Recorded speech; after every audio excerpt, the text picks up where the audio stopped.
There is a place in this world where unimaginable wealth and unspeakable suffering exist side by side, a land so rich in natural resources that its soil glitters with gold. Yet its people remain trapped in cycles of poverty, violence, and fear. This place is the Democratic Republic of the Congo, a nation often overlooked, misunderstood, and abandoned by the very world that thrives on its treasures. Beneath its vast forests and beneath its war-scarred mountains lies gold that powers the global economy, gold that ends up in our smartphones, our laptops, our wedding rings, and our bank vaults. But before it reaches us, it passes through the hands of the desperate and the ruthless. In Eastern Congo, gold is not just a mineral, it is the currency of war, the fuel of militias, and the reason for decades of conflict. Here, the word mining doesn't bring to mind heavy machinery or safety protocols. It means children with empty stomachs and bruised hands digging for survival. It means women risking everything to pan rivers under the watchful eyes of our men. It means entire communities living in terror under the rule of rebel factions who treat human life as expendable. These are not isolated cases. This is a system to liberate, exploitative, and shockingly profitable. Warlords and criminal networks extort, enslave, and kill to control the gold trade. Governments turn a blind eye, foreign interests quietly benefit, and the world keeps buying, consuming, and forgetting. Despite international laws and so-called conflict-free initiatives, blood gold continues to flood global markets. It is smuggled across borders, laundered into legitimacy, and sold to companies that rarely ask the right questions. By the time that gold is refined, polished, and placed in a luxury display or electronic device, its origin is invisible, but the pain it carries remains. Behind that shine lies a legacy of mass displacement, sexual violence, child labor, environmental destruction, and corruption that rots from the ground up. And yet, the people of Congo endure. They rebuild homes that were burned down. They raise families in refugee camps. They speak out against injustice despite the threats. They organize, resist, and dream of a life free from fear.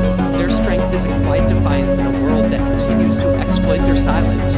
What is happening in Congo is not just a regional issue, it is a mirror reflecting the darkest consequences of greed, apathy, and global inequality. The Democratic Republic of the Congo, often simply referred to as the DRC, is one of the most resource-rich nations on Earth.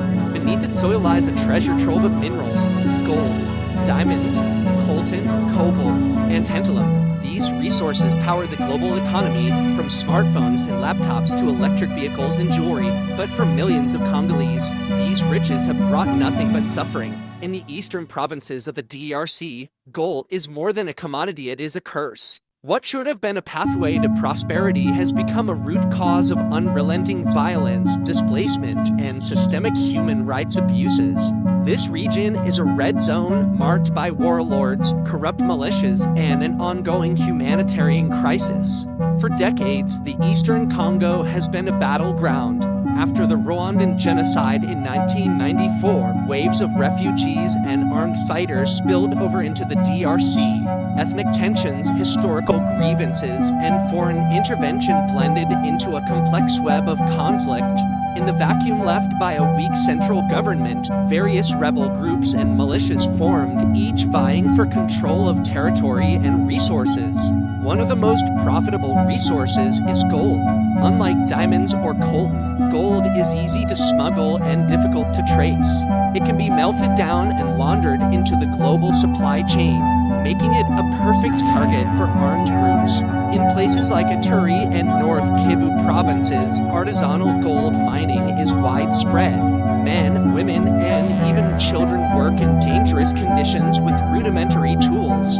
These informal mines are often controlled by armed groups who extort taxes from miners, force them to work, or take over entire mining operations.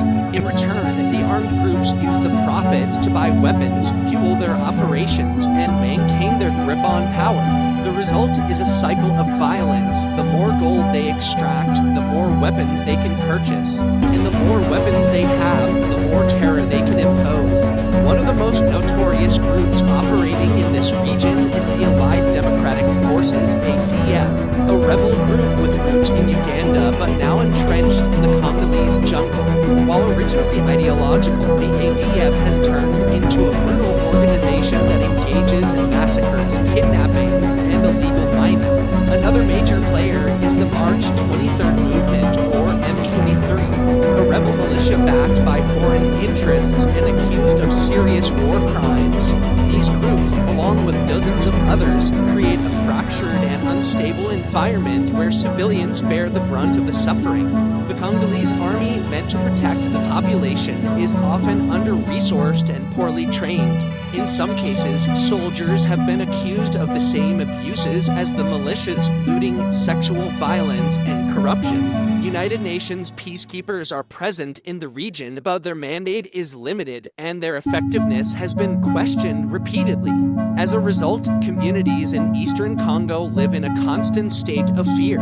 Villages are attacked, people are displaced, and essential services like health and education are often non-existent. For many Congolese families, displacement has become a way of life. Entire communities have been uprooted multiple times, fleeing violence and seeking refuge in camps or neighboring regions.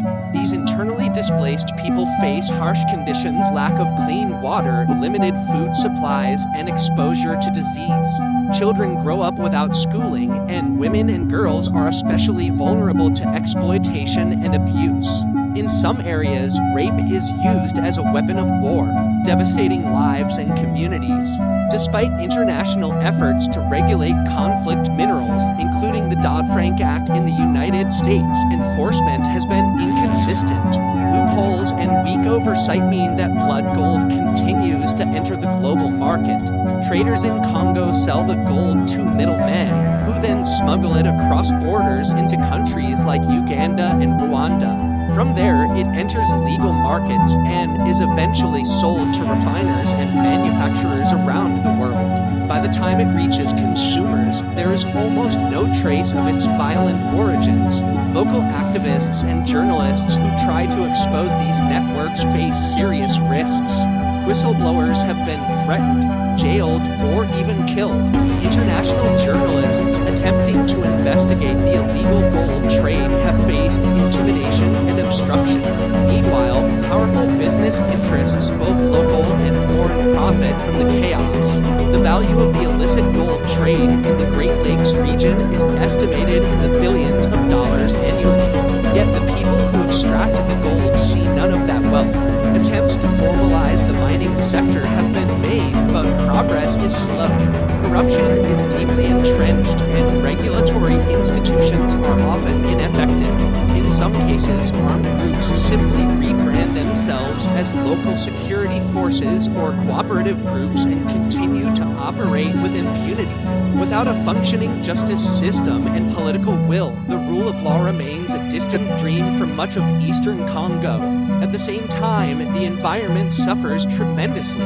Unregulated mining leads to deforestation, polluted waterways, and soil degradation. Mercury and other toxic chemicals used in gold extraction contaminate rivers and drinking water, causing long-term health problems for local communities. Wild habitats are destroyed and biodiversity is threatened. The human toll is mirrored by environmental devastation. Congo's blood gold crisis is not just a local problem, it is a global issue. The interconnected nature of global supply chains means that consumers in Europe, Asia, and North America may unknowingly be complicit. Electronic devices, luxury watches, and wedding rings may contain gold that was mined in the context of violence and suffering. While awareness campaigns have helped to shine a light on the issue, more needs to be done. Transparent supply chains, responsible sourcing, and strong enforcement mechanisms are essential to break the link between minerals and conflict. There is also a growing movement inside the DRC for peace and justice. Civil society groups, religious leaders, and youth movements are pushing for accountability and reform. Survivors of violence are speaking out, demanding an end to impunity. Women's organizations are working to support victims and build sustainable livelihoods for communities affected by conflict. These grassroots efforts, though underfunded and often overlooked, offer a glimmer of hope. The international community has a role to play, but solutions must be led by Congolese voices. External interventions have often been driven by geopolitical interests rather than genuine concern for human rights. A A shift is needed from exploitation to empowerment, from extractive policies to inclusive development. This means investing in education, healthcare, infrastructure, and local governance. It means dismantling the economic incentives that fuel armed groups. And it means holding corporations accountable for their sourcing practices. Congo's red zones are among the toughest places in the world, not because of natural conditions, but because of man-made suffering. The violence in these areas is deliberate, calculated, and profitable for some. Yet, the resilience of the Congolese people is undeniable. Despite decades of war, many continue to dream of peace, justice, and a better future. They farm their lands, raise their children, and rebuild their homes again and again. The story of Congo's conflict gold is a warning and a call to action. It reveals the dark side of globalization, where the true cost of our consumer goods is measured not in dollars but in lives. It challenges us to think about where our wealth comes from and who pays the price. And it demands that we choose responsibility over ignorance, justice over profit, and solidarity over silence. Ending the cycle of conflict in Congo will not be easy. It will require political courage, international cooperation, and sustained commitment. But most of all, it will require listening to the people who have suffered the most. Their voices, their stories, and their strength are the key to transforming red zones into zones of peace. Only then can Congo's gold shine for all the right reasons, not as a symbol of bloodshed, but as a beacon of dignity and hope. What is happening in the Congo is not history. It's not a distant memory. It is the present unfolding silently in the shadows of global indifference. The scars of war, the cries of the displaced, the hands of children digging through mud for a flicker of hope, these are not relics of a forgotten past. They are the daily reality for millions. And while the world continues to benefit from the wealth drawn from Congolese soil, those who pay the true cost are left without justice, without protection, and without a voice loud enough to pierce the noise of modern life. But silence is a choice. Indifference is a decision. And change begins when we choose to look, to listen, and to care. The people of the Congo have endured more than most of us can imagine. Yet they continue to rise, to fight for peace, to hold on to dignity in a world that has often stripped them of it. Their resilience is not a resource to be mined.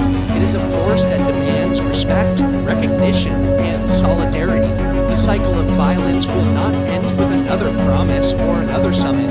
It will end when the world no longer sees Congo as a pit of profit, but as a land of people worthy of peace, of safety, and of a future. We must begin asking where our wealth comes from, who suffers to fuel our progress, and what kind of legacy we are willing to leave behind. Because until the blood is washed from the gold, until the voices of the victims are heard, and until justice replaces greed, Congo's red zones will remain among the world's darkest places. And yet, even in the darkest places, the light of truth, courage, and resistance still burns. Let it be seen, let it be shared, and let it be the beginning of something better.